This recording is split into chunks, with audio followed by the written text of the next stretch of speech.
મિત્રો આની પહેલાંના લેક્ચરમાં આપણે સ્ક્રૂ જેકની અંદર લોડને કઈ રીતે લિફ્ટ કરવો તેના માટેનું ઇક્વેશન ડિરાઈવ કરેલું હતું અને તેના માટેની એફિશિયન્સી પછીના લેક્ચરમાં આપણે લોડને કઈ રીતે નીચે લઈ આવો તેના માટેનું આપણે ઇક્વેશન અને તેના માટેનું એફિશિયન્સી ઇક્વેશન, તેના માટેનું ટોર્ક ઇક્વેશન, એ બધા ઇક્વેશન આપણે ડિરાઈવ કરેલા હતા.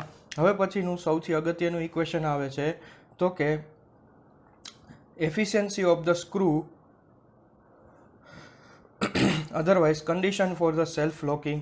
તો આપણે અહીંયા એફિશિયન્સીનું ઇક્વેશન પહેલેથી લખેલું જ હતું, 10 આલ્ફાના છેદમાં 10 alpha plus 5 four self locking screw. એટલે કે સેલ્ફ લોકિંગ સ્ક્રૂ માટે આપણે ખ્યાલ છે તે રીતે શું કન્ડિશન થશે સેલ્ફ લોકિંગ સ્ક્રૂ માટે, તો કે alpha is always less or equal 5, otherwise 5 મોટો હશે કોના કરતાં? આલ્ફા માટે. કોના માટે? સેલ્ફ લોકિંગ કન્ડિશન માટે. તો આપણે કંઈક આ રીતે લખી શકીએ તો કે efficiency is always less than 10 5 ના છેદમાં 10 આલ્ફા પ્લસ 5. હવે આ જ ઇક્વેશનની અંદર આપણે આ કન્ડિશન પ્રમાણે આ રીતે મૂકી શકીએ તો કે આલ્ફા બરાબર 5. શું કામ? કાં તો આલ્ફા છે એ 5 કરતાં નાનો છે, કાં તો આલ્ફા અને 5 કેવા છે? બંને સરખા છે. એટલે આપણે આ બંને કન્ડિશનનો અહીંયા ઉલ્લેખ કરતા આપણે અહીંયા 10 5 ના છેદમાં 10 આલ્ફાની જગ્યાએ 5 મૂકતા 10 5 પ્લસ 10 5 ગ્રેટર ઓર ઇક્વલ 10 5 ના છેદમાં 10 2 ટાઈમ 5. તો હવે આપણે 10 2નું ઇક્વેશન મૂકતા તો હું અહીંયા રેફરન્સ તરીકે 10 2નું ઇક્વેશન લખું છું. તો 10 2 5 ઇઝ ઇક્વલ્સ ટુ 10 2 5 ના છેદમાં 10 સ્ક્વેર 5. આ જે ઇક્વેશન છે એ જે રીતે સાઇન કોસના સરવાળા બાદબાકીના ઇક્વેશન જનરેટ થતા હતા તે જ રીતે આ 10 2 થીટાનું ઇક્વેશન જનરેટ થાય છે. હવે આગળ આને વધારે મલ્ટીપ્લાઇડ કરી એટલે કે વધારે સિમ્પ્લિફાઈ કરી અને આની અંદર આપણે વેલ્યુ પુટ કરતા તો કે 10 2 5 એટલે કે 2 10 5 ના છેદમાં 1 માઇનસ 10 સ્ક્વેર 5. હવે છેદનો છેદ અંશમાં લેતા તો કે 10 5 multiplied by 1 minus 10 square 5 divided by 2 into 10 5. હવે આપણે જોઈએ તો આ 10 5 ઉડી ગયા તો ઇક્વેશન આપણું જનરેટ થશે 1 માઇનસ 10 સ્ક્વેર 5 ના છેદમાં 2. હવે 2ને બેને અલગ અલગ છેદ આપતા 1/2 માઇનસ 10 સ્ક્વેર 5 ના છેદમાં 2.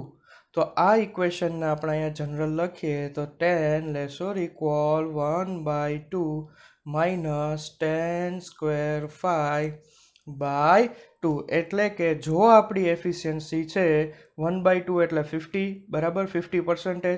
જો આપણી એફિશિયન્સી 50% કરતાં ઓછી હોય તો આપણું કન્ડિશન છે એ સેલ્ફ લોકિંગ તરીકે ઓળખવામાં આવે છે. Efficiency is less or equal 50% then it's called self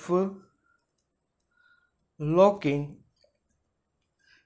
If efficiency is greater than 50% then it's called overhauling. ઓવરહોલિંગની ડેફિનેશન અધરવાઇઝ એની સમજ આની પહેલાંના લેક્ચરમાં આપણે બતાવેલી હતી. હવે આના પછી આપણે આગળ હવે પછી ફ્રિક્શન ઇન થ્રસ્ટ બેરિંગ એટલે કે હવે આપણે જે ફ્રિક્શન છે એ આપણે થ્રસ્ટ બેરિંગની અંદર સમજવાનું છે. તો on the rotating shaft of a machine pulley gear coupling etc are mounted for transmission of a power. આપણે જાણીએ છીએ એ રીતે કે રોટેટિંગ શાફ્ટ હોય એના ઉપર માઉન્ટિંગ એલિમેન્ટ તરીકે પુલી આપણે પ્રેક્ટિકલી જોયેલી છે.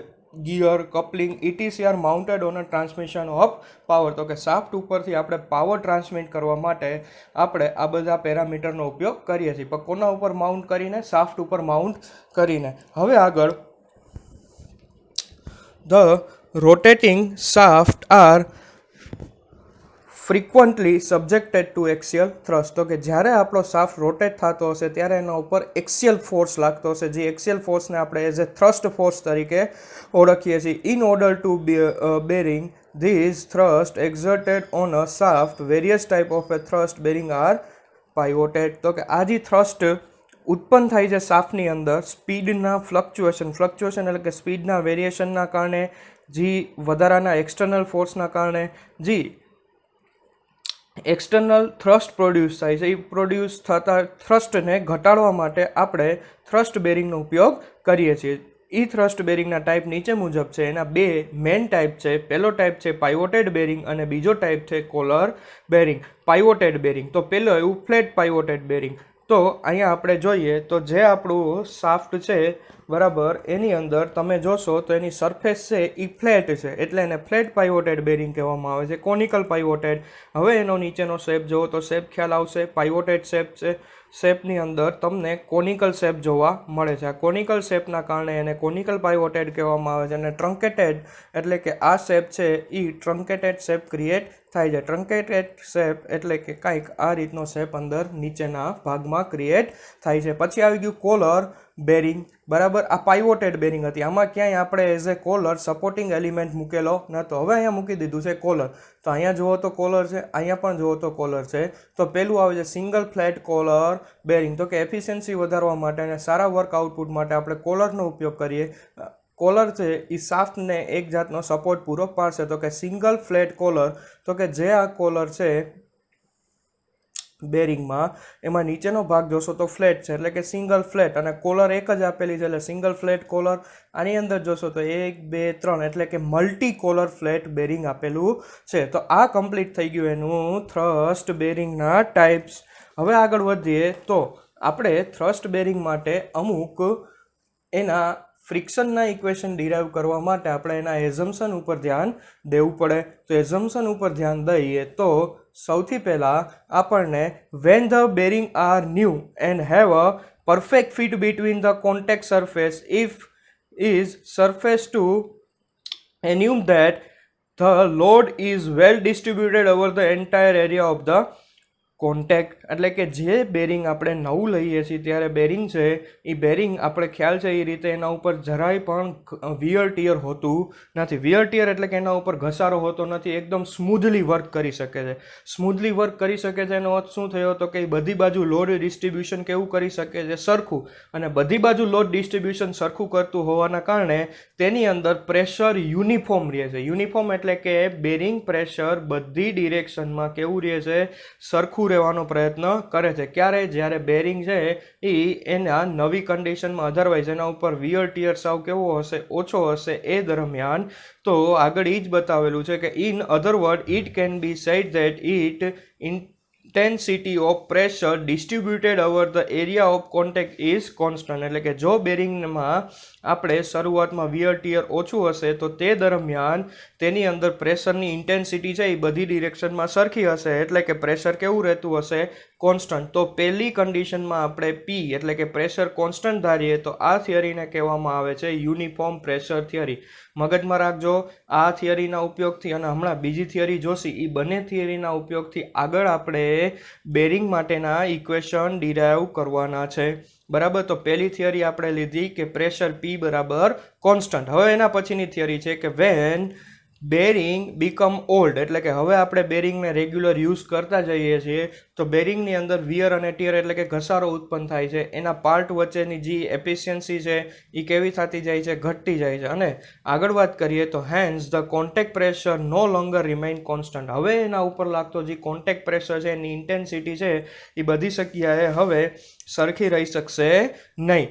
એટલે આગળ વાત કરીએ તો the wear of the surface at different point of contact depend upon a product of a intensity of pressure and the velocity of the rubbing at the point of the contact. એટલે કે હવે પછીની બીજી theory generate થાય છે જેને કહેવામાં આવે છે યુનિફોર્મ વિયર થિયરી. તો કે જ્યારે બેરિંગ વધારે ઓલ્ડ એટલે કે વધારે પડતું વિયર ટિયર અનુભવે છે તે દરમિયાન આપણે પી ઇન્ટુ આર એટલે કે પ્રેશર મલ્ટીપ્લાઇડ બાય રેડિયસને કોન્સ્ટન્ટ ધારી છે, અને આ થિયરીને કહેવામાં આવે છે uniform wear theory. Most of કેસની અંદર આપણે જોઈએ તો બે થિયરીમાંથી યુનિફોર્મ પ્રેશર થિયરી અને યુનિફોર્મ વિયર થિયરીમાં યુનિફોર્મ